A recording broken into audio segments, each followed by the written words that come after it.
Okay, so now we're going to go into the retail readiness round where I'm going to ask you three questions specific to retail. So answer the best you can.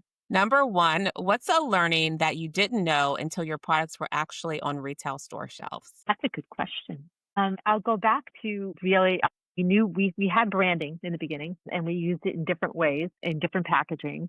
We learned, that we needed real estate on our packaging. We needed to really bring out like our logo. It needed to really sing. It really needed to stand out there. So I think that really made a difference for us. We're also in a pouch, a stand-up closable pouch. So I think that real estate, we actually went to the store and put our mock-ups on the shelf. That was in a Whole Foods. I think we did that and just really observed people, walking past us and seeing what if they'd be interested in and picking it up and looking at it. But I think that, how you're packaging, how you're speaking to your consumer and loud and clear, I think was a learning curve for us. The one thing that I learned is that you can do a lot of research and you can read a lot, but that isn't necessarily always the right answer. And it's not until you're on shelf and in the store that you really find out what it is. Till that customer actually sees your product and makes a Yep. decision. Yeah, Yep. agreed. Number two, what advice would you give to other founders trying to secure their first retail deal? I think just really know your category in the store,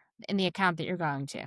You really have to understand, what the expectations are, for your category, who the competitors are, what everything looks like, what it sells for, what's out there. And then also, what kind of retailer are you going to? I mean, we know, for example, we had a distributor really early on when we were in a clear plastic tub, and they reached out to us, and we were so excited. We just figured we'd give it a try. And they just put us in all the wrong stores, and it just didn't work at all. We have a specific kind of product. It belongs in a specific kind of store. Know your demographics, know who you're trying to target. Otherwise, you're just setting yourself up to fail. Yeah, yeah.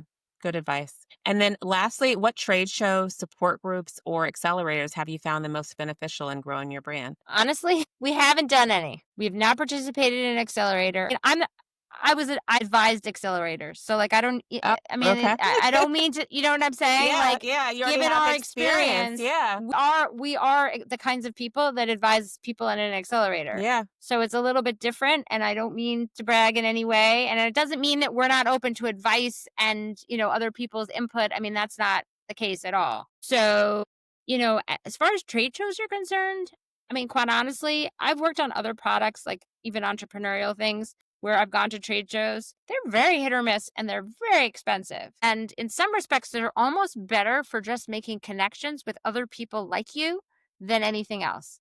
Like if you have the expectation of going to a trade show and like suddenly getting orders, it may or may not happen, but like it's, especially when you're not paying for, a lot of money for the space and, you're not high up in the hierarchy and you're in the back somewhere, so I haven't had the best luck with trade shows. And yeah, so I mean, we're still kind of out there doing it mostly on our own. I mean, at this point, if we were to do any trade shows, it would be through this new distributor we're talking to, which we think that one makes a lot of sense. It has to be, to me, if trade show really has to be something that's tangible, that I can see that there are going to be tangible results from it.